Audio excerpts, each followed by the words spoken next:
Our first technique that we're going to actually do right now is a very simple technique, and it looks like this. Looks like this. Can you guys see what I just did? I'm going to do it again to make sure everybody caught that.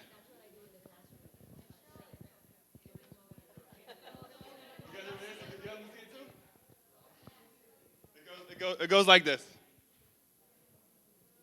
All right. So I'm going to ask you guys to actually do that.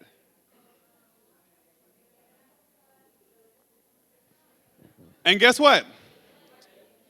What do they say about teachers? It's the hardest. Look at all these computers I still see up. Look at this table back here. Could somebody help them?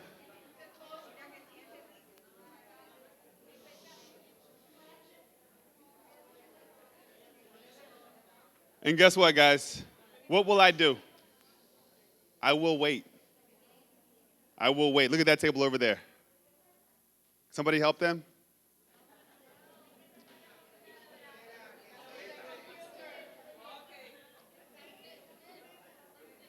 I'll wait. All right, there we go. Uh-oh, we still got one. One thing you guys are going to have to do in blended classrooms is classroom management is different, okay? I will tell you right now, computers, phones can be a constant distraction, okay? Throughout the course of today, of this week, I want you guys to even just kind of judge how much of a distraction they can be through the sessions that we're going to be doing, okay? So in you guys judging that and seeing that from yourselves, you're also going to have a sense of what students are going to be dealing with in these new classrooms, right? Here's the other piece. You're going to also have to become very smart about how you have students help other students get in line. Does this make sense? So when I asked over here, we had like 3 people over there that and I didn't go over there. I said, can you guys help your colleagues, right? Because a big part of what needs to happen in these new classrooms is building a new kind of culture, right? Building a new kind of culture. And sometimes it's going to be uneasy because things are going to seem a little bit out of control, right? It's not going to be the same level of I'm the teacher and everything is happening around me. It's going to be a lot of other stuff going on. And there's going to be a lot of anxiety in that.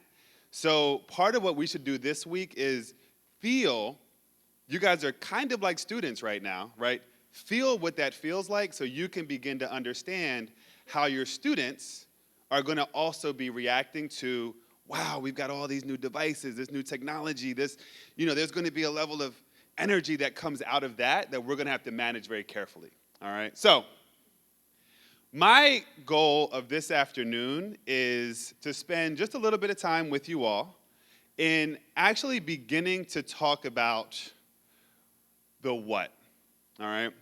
But before I go into that, let's just get some of you guys know like elephant in the room, right? Elephant in the room is like the thing that everybody's trying to get to, but we hadn't really talked about, but we kind of did talk about it, right? Some of what came out that I heard this morning is, does anybody feel like this? By a show of hands, does anybody feel like this? Could you please just get to it, right? Okay.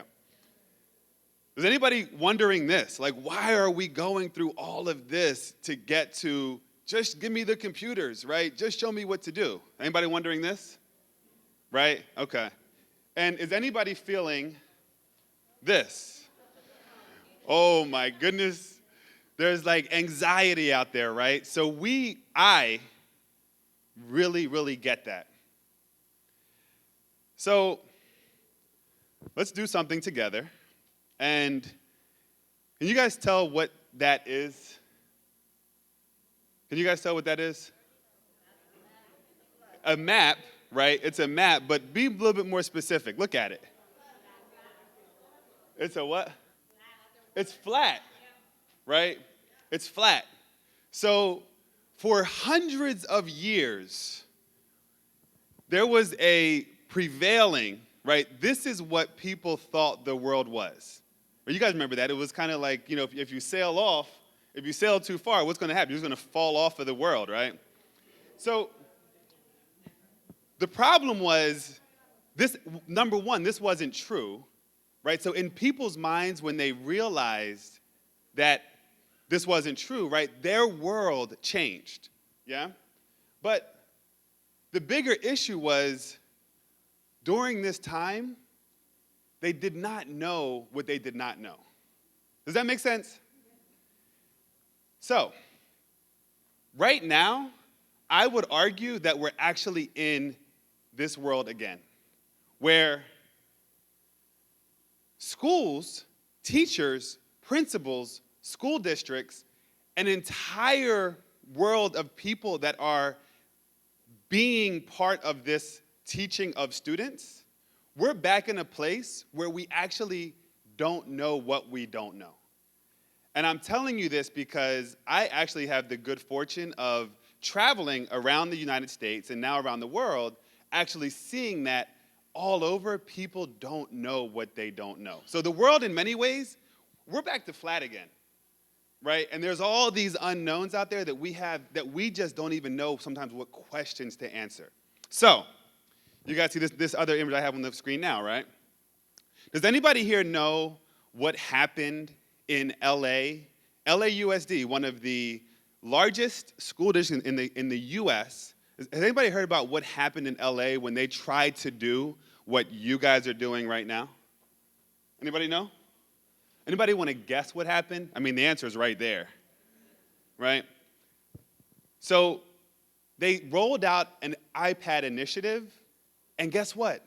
They canceled it. There's a reason that I'm showing you this, all right? And the reason I'm showing you this is because eventually you guys are going to see that there's a method behind this madness that we have, all right? So, anybody want to guess why this thing might have been canceled? Any guesses around, like, what could have gone wrong? Teacher training was a big, big issue. Other folks? They didn't have a, say it again? It didn't have a method. That's actually a great one. Anybody else want to guess? Aha, okay. There was actually issues there around administration, right? Any other guesses? Not understanding, right? And that was actually at the teacher level, the student level, across the board, okay? So what was interesting about what happened with LA, and can everybody, like, am I talking, you guys are good with how I'm speaking now, right? Yeah. We're good? Okay. So what happened in LA was a couple things. One, they just threw iPads at teachers, right? Threw them at them, right? They went through a little bit of hands-on training, all right? But here's your iPad. Okay, now teachers, go do this, do that, do that. Okay, now go, run. You guys should be ready. And were they ready? No. The teachers did not know why they were doing it. They didn't have the vision for how this was supposed to transform classrooms, right? So when the kids then got to those classrooms and they saw the teachers not really clear on the purpose behind those things being now a huge part of the classroom, the kids were like, oh, we're going to go and play videos, right, and play games and go to all kinds of sites that kids have no business going to. And so as that began to roll out, the school district realized what was happening, and that huge initiative that they thought was going to transform classrooms went like this. Boom. Canceled. Okay. So, that's not to scare you. However, that is to say this. The issues that took place in LA actually were not technology first. The issues in LA was that there wasn't a willingness across the board for teachers, students, administration to do a few things: to grow, to learn, to listen, to unlearn, right? Because when they just threw those iPads at those teachers, there was no priming. There was no, let's get an understanding of why we're even doing this, right? So there was no unlearning that took place, and guess what? the willingness to change. So we spent the whole morning, right? You guys went through, remember the exercise when you went like this, you had the finger there, and then you had to look at your eye, and you had to see which eye. Here's why that's important, is because every single one of you in here is going to hit a point in your classroom come August, come September, where you're going to get those computers out to those kids, and something's going to happen, right? And it's not going to go so well, and your first inclination is going to be what? Not working. Shut them down. Shut them down. Let me get back to the center. All right, kids, get back into your rows. All right, we're going back to what we were doing for the last 30 years. This is why this morning was so important. Because if you don't first understand this process for you and how you react to it, then that's what's going to happen. And that's what happened in LA. When those teachers didn't have a sense of themselves in the process, when things began to go wrong, it's all falling apart, put it down, kids were going to go back to regular instruction, and that's when the district said, okay, you know what?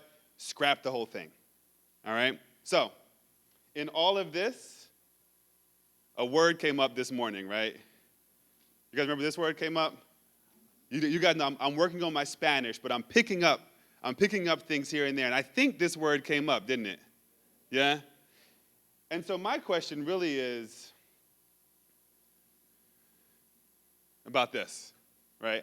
I know I'm in a group of people that know this word, right? I know it.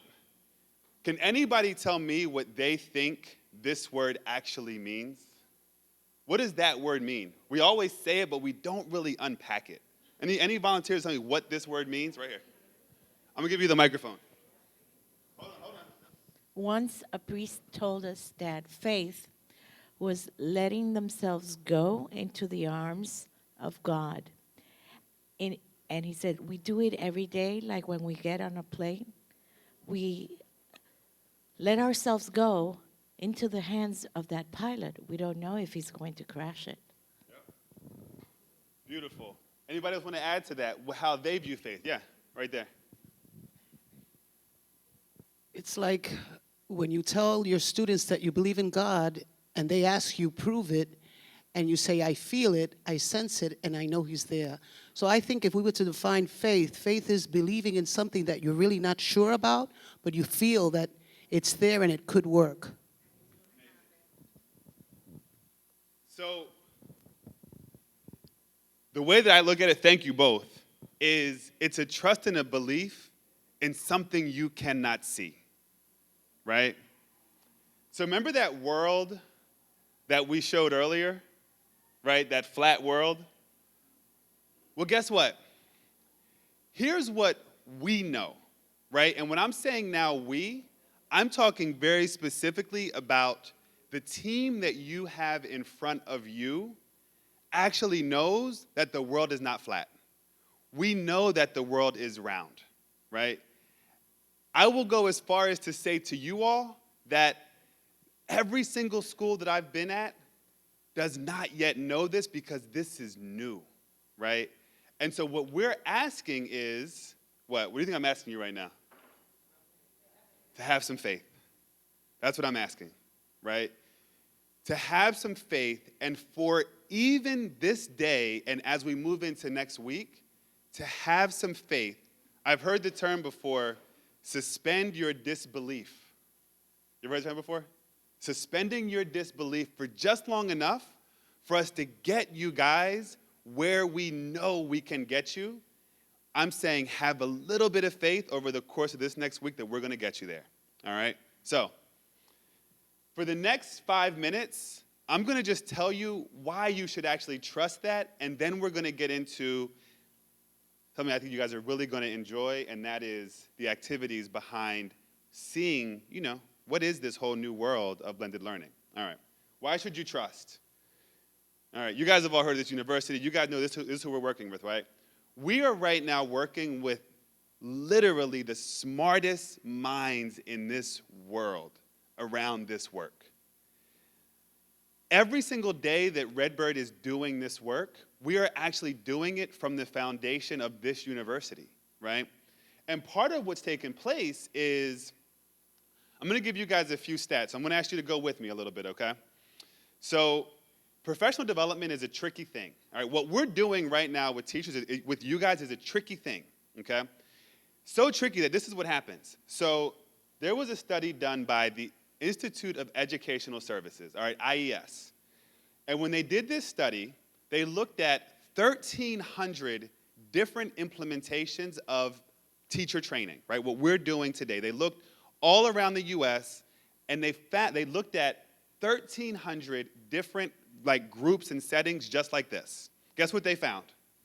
They found that out of 1,300 times that teachers came together, 9 were shown to actually be effective.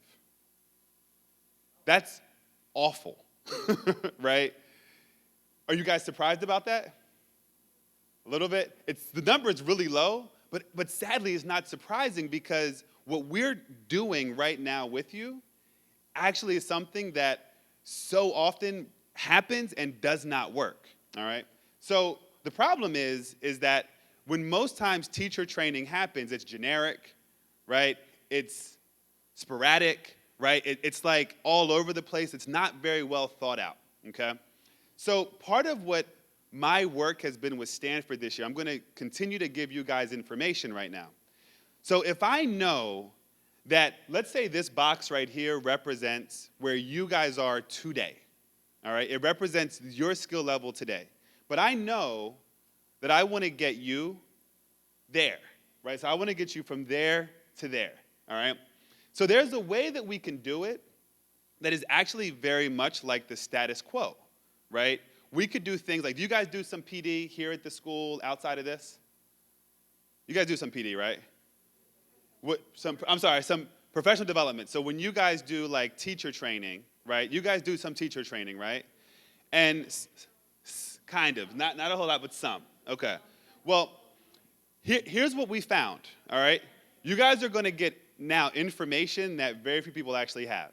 What we found is that when teacher training happens, it usually happens in the form of like some one-off workshop, right? I come in and I do like an hour presentation, then I go away, right? Maybe it happens like, we get a whole group of teachers together and we do like a day-long workshop, right? You learn a bunch of stuff, you get back to the classroom, and guess what? You're like, man, I forgot what I learned last week, right? Maybe it's actually like videos, okay? And you guys watch some videos. Or potentially, it's some coaching. But here's what we learned.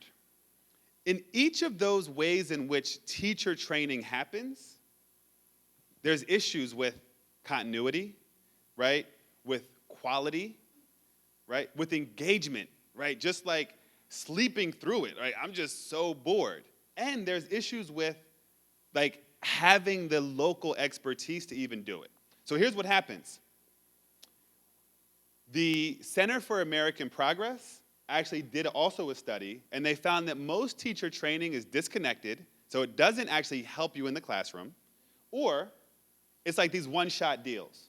And so that becomes what we call the teacher training treadmill, right? It's a waste of time for teachers.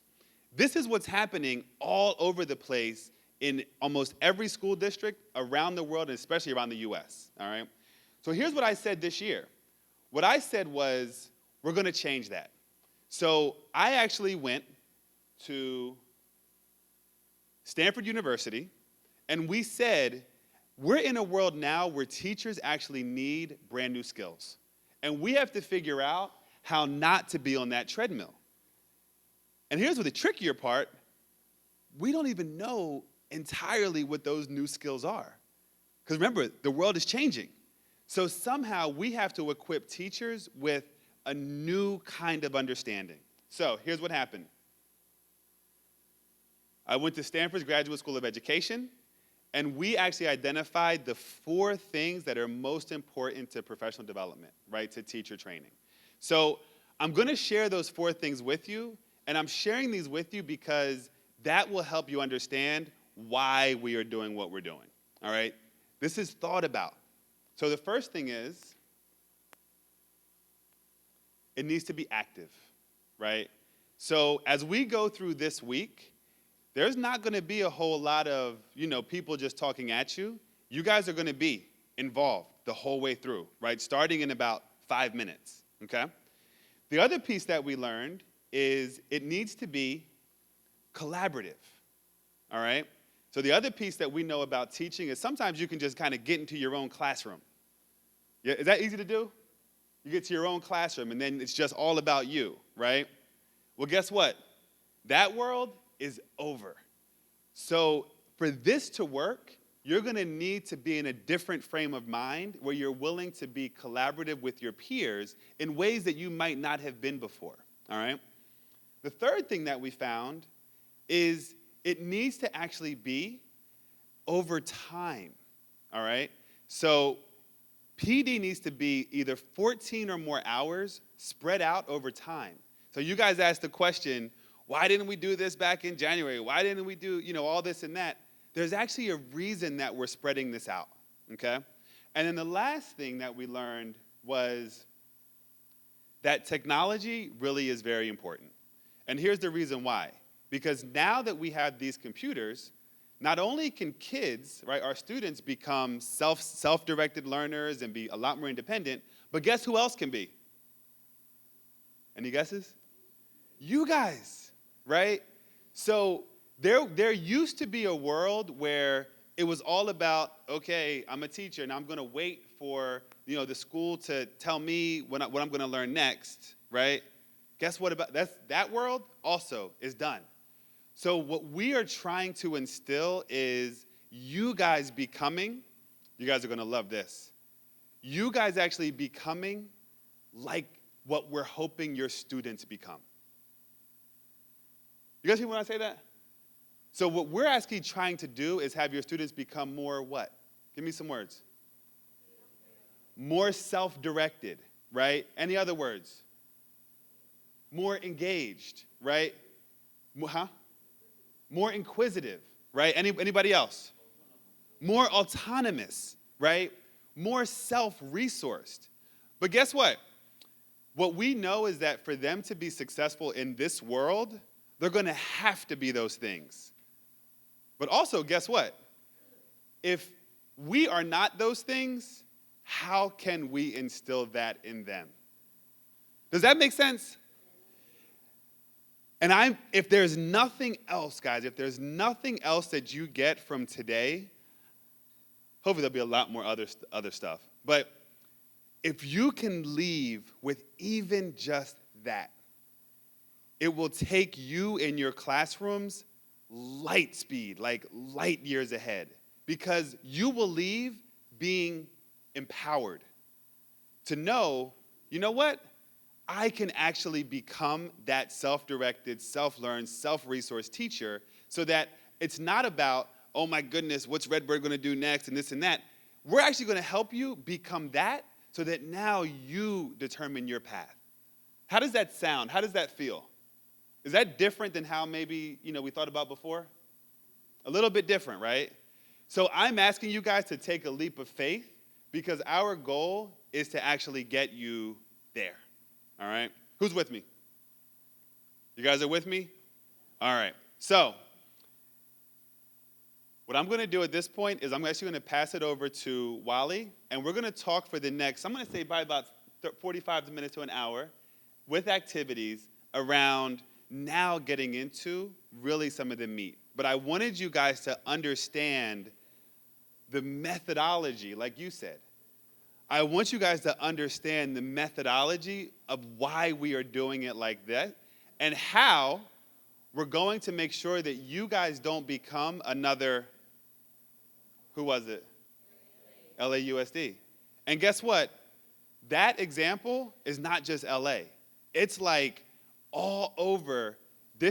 Schools are doing what you guys are trying to do, and they're throwing laptops at teachers and iPads at teachers, and it's falling apart in so many situations.